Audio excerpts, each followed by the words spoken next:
much for joining us today. My guest is a wonderful professor from the School of Business of Belarusian State University, Professor Alexander Solodkin. Hello, Professor. How are you? Good. How are you? Hello, everyone. Great. Thank you so much for finding time in your busy schedule and joining me today. I know how much you are working and I know how busy you are, and I appreciate this chance to get this not interview, let's not call it an interview, let's call it a nice talk for our students and for our viewers to get to know you from a more personal perspective rather than professional. Do you mind? No, I don't. I'm okay with that. Thank you so much. So, before we get to some like important things in your life, my first question is how did you master the English language so well? Because the level is amazing. Well, I wouldn't say it's really amazing. Um, the reason is I wanted to, first of all, to be fluent in my professional field, and this is how everything is started when I studied, first of all, at school, university. It was a foundation. But the final kind of honing of the skill happened when I worked in Canada for several companies. And when you're kind of being immersed in a natural, original language environment, it's easier to get your skills honed because you converse with people, you listen to them, you watch some movies, you go on some social events, and this is how uh, you get that kind of feeling and understanding maybe, and maybe certain skills to talk similarly. Maybe not exactly as native speak, but close by. And in fact, when I returned to Belarus and we were shopping with my wife in one of stores, a sales associate said to us, "You are apparently not local." It was it was interesting feeling because probably we acquire some kind of maybe different style of speech, maybe. For sure. Something was different then. You have a lovely accent, by the way. Is it Canadian? Did you pick it up in Canada or? Well, I think I wouldn't say it's really true Canadian accent. It's something blended with Eastern European accent, rather. No, no, no. You However, don't have it. You have it purely. I wouldn't say that there is even a slight touch of like Russian or Belarusian accent. It's more American, something. well, obviously Canadian accent differs from, let's say, American or British accent, and even in Canada, there are kind of variation because of natural history, how it actually developed. The same in Belarus, we have some accents even in native locals in Belarus as well. But what probably kind of gets I would say engraved in your mind when you speak, you unconsciously start to follow the same pattern, rhyme, pitch, whatever kind of you see or hear in people around you who speak as Canadians. However, in Canada, there are lots of immigrants. That's why it's a bit difficult sometimes to say whether it's truly Canadian or it's with some touch of some other culture. Yeah, I see. Thank you so much. As a linguist, I'm always interested in how and why people decided to learn the language, how they followed the process, what complications they faced. And I really appreciate your story. And I want to say that this accent of yours is really sweet to our ears. So thank you so much. And my question to you is about Canada. So why Canada? How did you decide? What is the story behind your decision to go to Canada to work? And as far as I understand, you got your citizenship, right? Your passport. Well, first of all, the main reason was professional. And before I made that decision, I actually studied management based on Russian British program for working managers. And I actually I've been an instructor at this program, and I just kind of gained maybe some view of, I would say, theoretical view of that kind of approach, Western approach to management. And it was interesting to me how it's actually going on in reality. And as a specialist in operations management, I was interested as well in certain, I would say, techniques and things that I wasn't able at that time to learn here from specialists of kind of high qualification. In Canada, there are chapters of main international bodies in the field that I was interested in at that moment, specifically in operations management. And I've got an interesting offers as well. And that's why I decided to go there, because it was a good opportunity for me to develop further as a professional. And I met a lot of interesting people there, became a member of Canadian Institute of Management and two other bodies in US as well. Attended some conferences. It was much easier there because to go to a conference from Belarus to, let's say, US or Canada, it's quite expensive.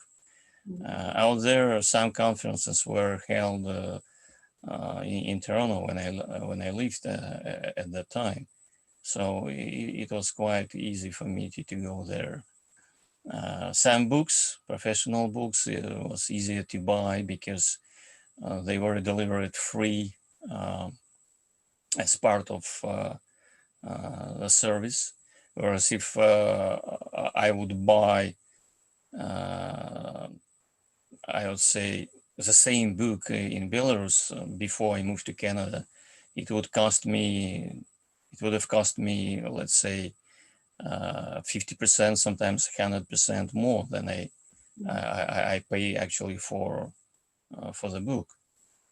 So from many points of view, it was a gain from professional kind of point of view, first of all.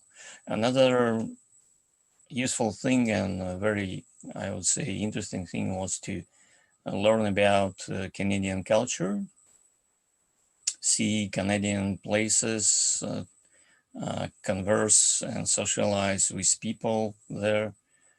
I love the nature, Canadian nature, because it's just amazing how many wonderful places, natural places, kept clean and in so convenient way accessible for people.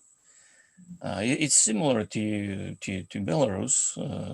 The nature is similar, so for me, it was easier to adapt than, for instance, for someone from south.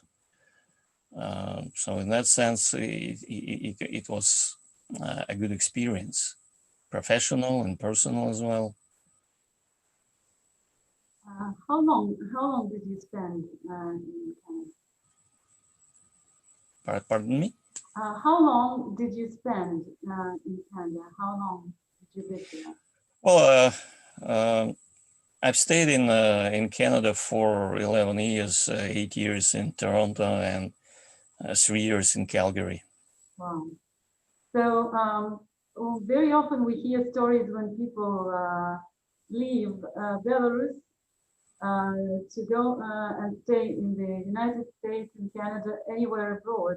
But you have decided to come back. Yes, So, yeah. I know that there were some family reasons that made you come back. And I have a question. Was it difficult for you after 11 years of living abroad to get back to the Belarusian lifestyle, to adjust? Because not all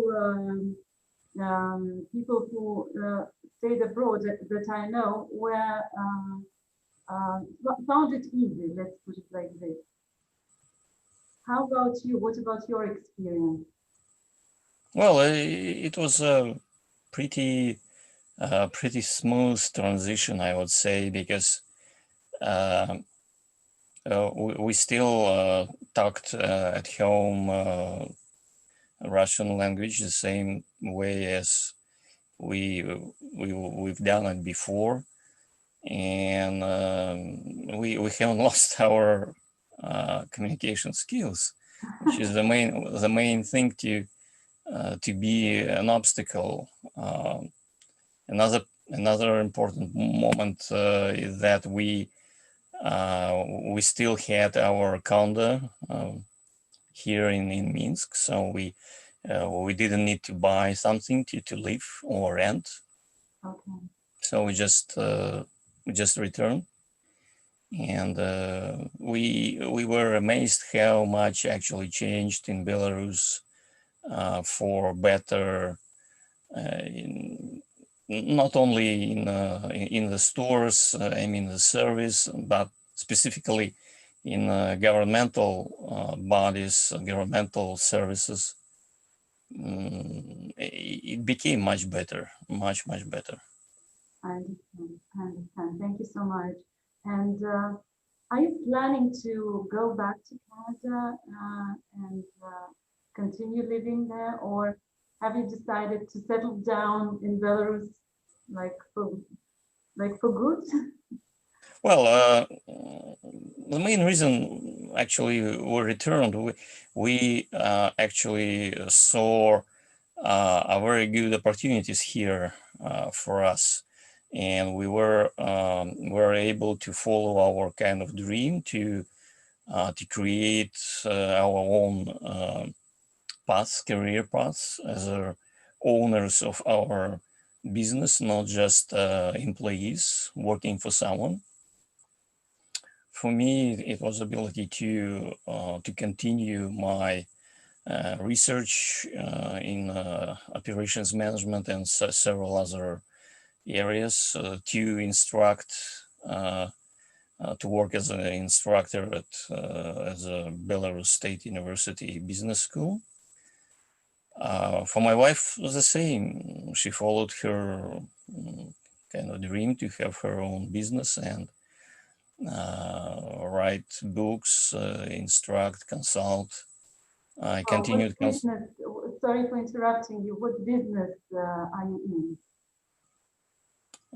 You mean my wife or my business? You have two separate ones, yes? Oh yeah, yeah. Ah, It's a kind of uh, separate kind of business for me and for her, because mine is more, let's say, consulting, management consulting. For her, is more related to digital aspects of fashion design. Wow, fashion design, great. Yes, she was actually a professor at two colleges in Canada, instructing on fashion design. Wow. So you have like your wife has a successful career too.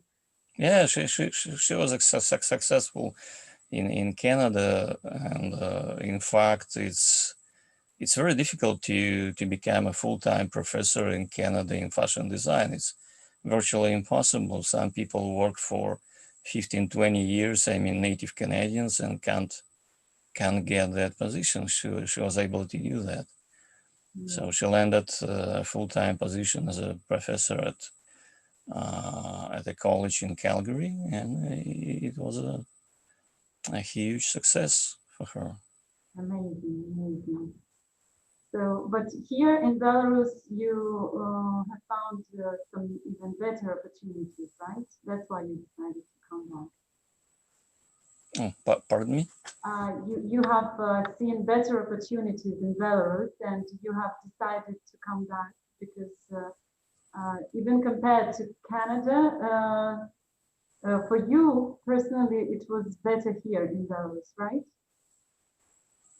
Well, for me personally, it was a very good opportunity to apply my skills and knowledge in the way I always wanted to do, to have my own independent consultancy, instruction, research. Because when you work for some company, you're obliged to follow certain route, certain way, certain tasks to do, and it's kind of constrains you, right? So, could you name three words that characterize you as a person? Well, I would say curious, analytical, and optimistic. Wow, thank you so much. By the way, yes, I love your sense of humor. You had some really great jokes at the lecture that made me laugh. And I was thinking, wow, it's a very serious course, operations management. So, but you managed to make it even a little bit funny in some parts. Thank you so much. Well, uh, I learned some approaches to create, I would say, a learning experience for students. When I was an instructor for Russian British program, they taught us how uh, to get to the highest level of mastery in this, and it should be a truly mix of various approaches and roles. In that sense, you can't be just a lecturer. You should add something else. Um, Acting as an actor, being a kind of a showman, sometimes having people laugh by telling jokes or um, showing some interesting things to them, pieces of video, or maybe some interesting tasks, or many things that should be used not only as a part of traditional lecture, but the part of entertainment as well, because it should be uh, entertaining for people, not boring, but rather entertaining, um, kind of influencing their desire to learn more. I agree with you. And sometimes maybe relaxing, because people sometimes got tired because they had some work before, especially if they study, let's say, in the evening or in the morning on Saturday. It's a bit difficult as well. Yes, I agree with you. So you have to warm up them sometimes and keep them engaged. So that engagement takes certain effort and certain approaches how to make them engaged. In an online environment, it's even more difficult because you don't see their eyes, you don't see their sometimes kind of nonverbal cues, and then you have to periodically to inject something. Which you successfully did. And your lecture was nowhere near boring, even for such person as me, who is a little bit far away from some of the aspects of the operations management. Although I'm more in than out, but really you have done a great job, and I have to thank you again for letting me believe that I do have some hope to succeed in this course. And the students also felt the same. We had feedback, and they said that they were scared to death before the course, before the actual experience of the lecture with you. When they saw the slides, they were terrified. But really, I agree with you that it's an art of being a teacher and a lecturer, and you have to work hard to make your students motivated. Thank you so much for this really.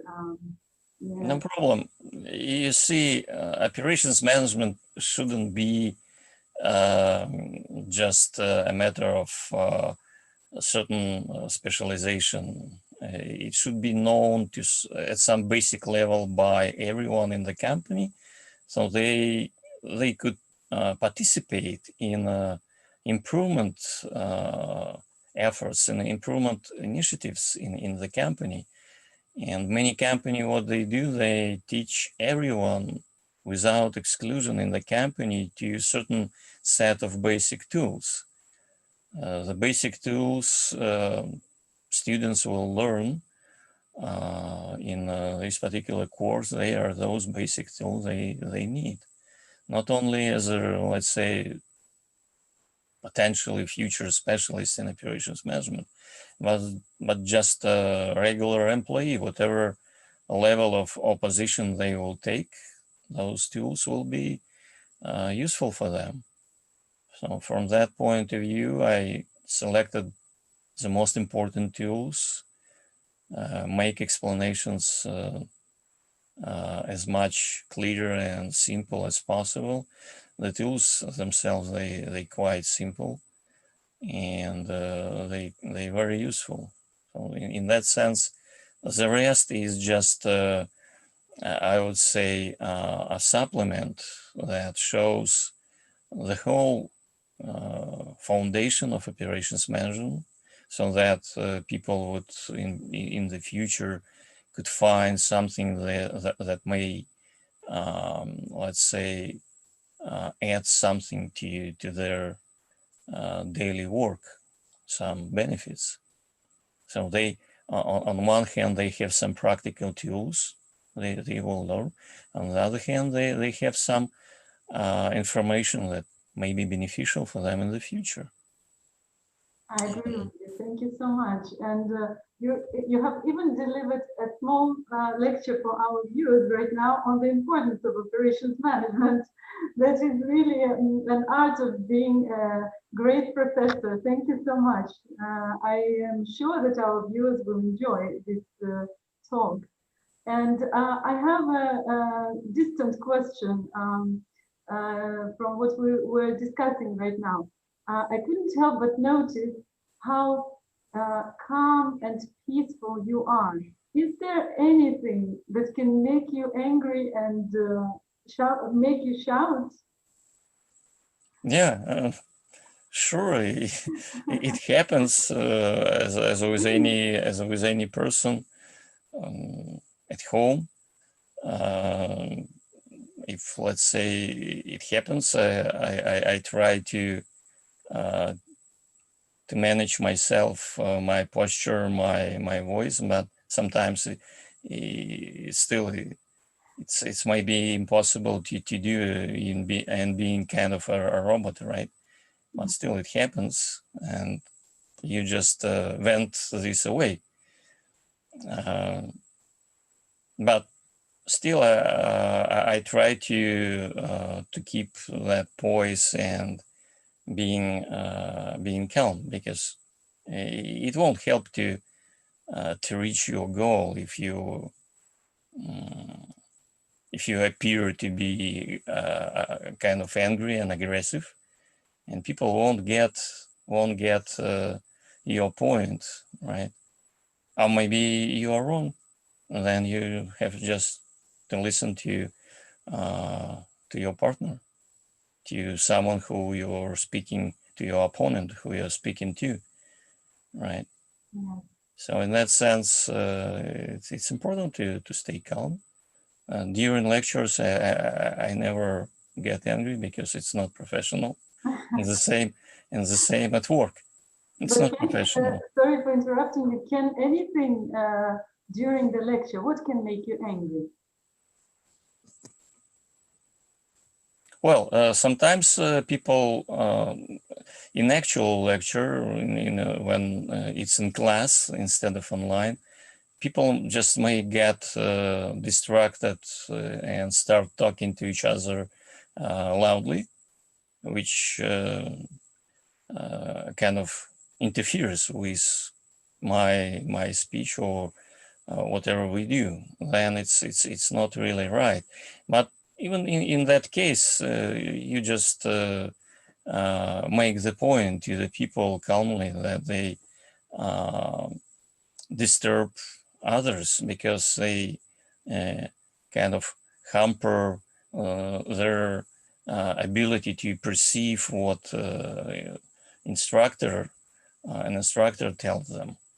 So in that sense, they should have some respect to others and to the instructor as well. Just make the point politely and then continue on. I haven't had an experience when people actually didn't listen to instructor remarks. If you do that professionally and politely, it's resolves and no Yeah, of problem, course, I agree. Yeah. without any problem. Yeah. Thank you so much. And another question, how do you relax? What are your hobbies? How do you like to spend your free time, if you have any? Well, I like reading. It's my, I would say, main hobby. A second hobby that I unfortunately lost ability to continue on is Tai Chi. Sorry? It's a Chinese. On one hand, it may be considered gymnastics, and on the other hand, a martial art. I had an instructor, grandmaster in Toronto. So when we had, let's say, lunch break or after working hours, we would go to the gym in the basement of our office, and he would provide for us certain lessons. We would do that following him, and it was a very good for the health and overall. Overall, it's a very good way to maintain your body fit. In that sense, unfortunately, I haven't had time from the time I returned back for that, and I haven't found yet a person who will be that kind of teacher as well for me here. But I think in the future I will do that definitely. I will find some time and do that because it's very useful. Another hobby was horse riding. Wow. Yes, we started doing that in Calgary because you see it's a Western Canada. Yes, it's a must It's to natural have there. the horse. Rodeo and other things, cowboys. Yeah. So we had some lessons there with a true Canadian cowboy who actually Oh my was God. he actually breeds horses and sells them. It was an interesting experience. Yeah, Well, I don't know. Maybe in the future we'll do something like that here as well. there is a place where you can do the horse riding not far from my house, and there is a so-called factory, or I don't know, stables with horses, and many local kids and their parents, but not me. I haven't tried it yet.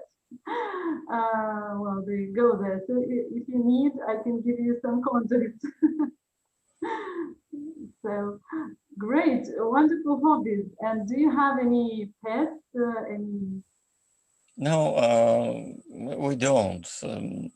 It's just an apartment, and I wouldn't love to have, let's say, a dog in apartment in a high rise, which is I don't think it's a good thing for a dog and for us as well. Probably in the future, if we move to somewhere to suburbans and have a house, we would have a dog, maybe a cat as well. My son has a cat Oh, in his house with his wife. They actually have a cat. so you love animals. It's just a matter of respect to the animals and also the maybe lack of time to take care of them, right? Yes, yeah. At the moment, yes. Yes, I agree. Thank you Because so see, much. you should care about them. They are friends. They are our little friends. And if you decide to have a dog or a cat, you should think about them as a member of the family and take care of them. So it's a responsibility. It takes time, and they should have some space to play, to have their kind of needs kind of fulfilled. And in an apartment, it's not sometimes easy to organize. Yeah, I agree with you totally and completely, and this is my reason why I always say no to my kids when they are asking me, please, can we have a dog or a cat? I say, because I love animals, we will not have dogs and cats Well, here. actually, a while ago, let's say probably 20 years ago or so, we had one pet. Oh, It was very, very, I would say, calm and non-demanding pet. It was a tortoise. oh, okay. A It was a small or a tortoise. big one? But what happened one time, my son with my wife, they went to to a cottage where my father-in-law lived at the time, and they just put the tortoise in a kind of a box, but the box was upside down, Oh, and what they just put it upside down to prevent a tortoise from escaping, right? okay, But what tortoise did, he just he just dug a kind of a tunnel okay. under the under that under that box and just escaped. Oh, I So can we tried to find the tortoise, but you see, freedom is very important for everyone. So imagine. she just left, and when actually they noticed it, father-in-law said, "Your prisoner escaped." Yes, Monte Cristo escaped. Oh my God. Yeah. No, thank you so much. Unfortunately, as much as I love our talk, I have to somehow close it. But before we say goodbye, could you say a few inspirational words for our viewers? Just something motivation-wise, what you would like to wish. Well, I probably tell them a kind of motto that is a motto for me, which is, I would say, a very inspirational motto.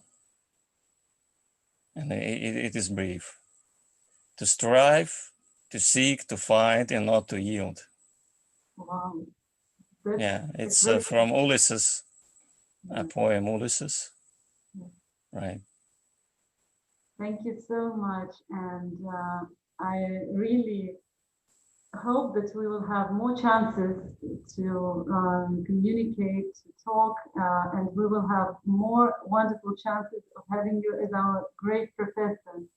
Thank you indefinitely, and just thank you for your time and for everything that you were doing and keep on doing for our students and for me personally as your honored student too.